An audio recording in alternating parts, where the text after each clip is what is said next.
Alison Parker had been with us over a year. She actually was our morning reporter, and we'd known Alison for a long time because she interned at the station, and we knew she was a star in the making then. And after her internship was up, she went to work for a station in Jacksonville, North Carolina, near Camp Lejeune. And after getting some experience there, she came back to us as a morning reporter, and probably just a few months after working as a reporter for us, she started filling in as an anchor. Bright future, incredible journalist for a 24-year-old. She actually turned 24 last week, and just a talent and a great person. She was just a bright journalist, and everyone loved working with her. And the same about Adam, the photographer. He went to Virginia Tech. Adam had a great personality, always had a smile on his face, regardless whether you were covering the tough story or you were shorthanded.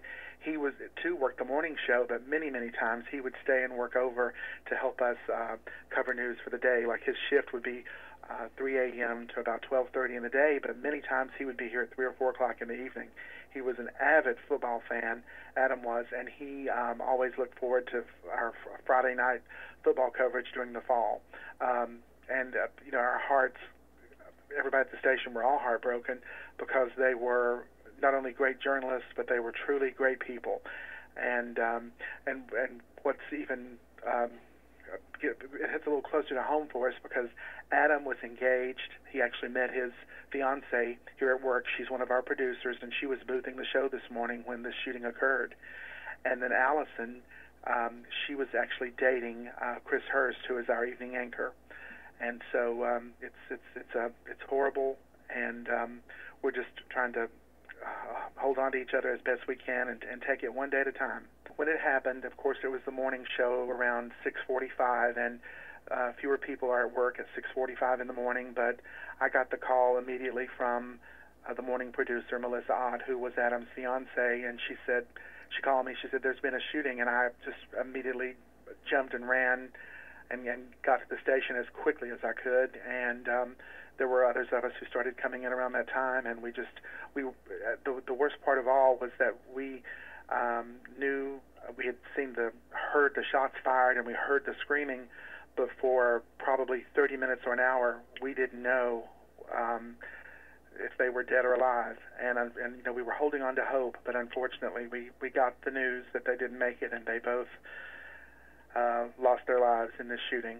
But I have to tell you, we did have a memorial service, and we were able to all join together. There was some scripture read, because I think faith, regardless what your denomination is what's helping everybody today, holding on to that faith. And we talked about, different employees did, about Alison and Adam both would want us to go on and cover the news. They were both journalists who lived and breathed our business, and so that gave us a glimmer of hope. And so we're as sad as you can imagine, but we are trying to go on because we do have a job to do as journalists, as you all know.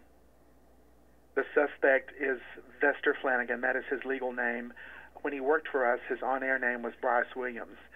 And Bryce was terminated in the spring of 2013. It's a personnel matter. I can't go into many details about his termination, but I can tell you that he was a troubled gentleman. He had a lot of serious issues, and we never dreamed in a million years that something like this would happen. But he did have some serious problems, and we encouraged him to get help for those problems. The suspect, Vester Flanagan, who I said we called Bryce on the air, Bryce Williams, he was fired more than 2 years ago, and we hadn't heard anything out of him in all that time. So there really weren't any safety concerns, or any red flags from him. After a 2-year period, we knew he still lived in the area, but we didn't consider him to be a threat. We definitely are feeling the love, not only around the country, but truly around the world.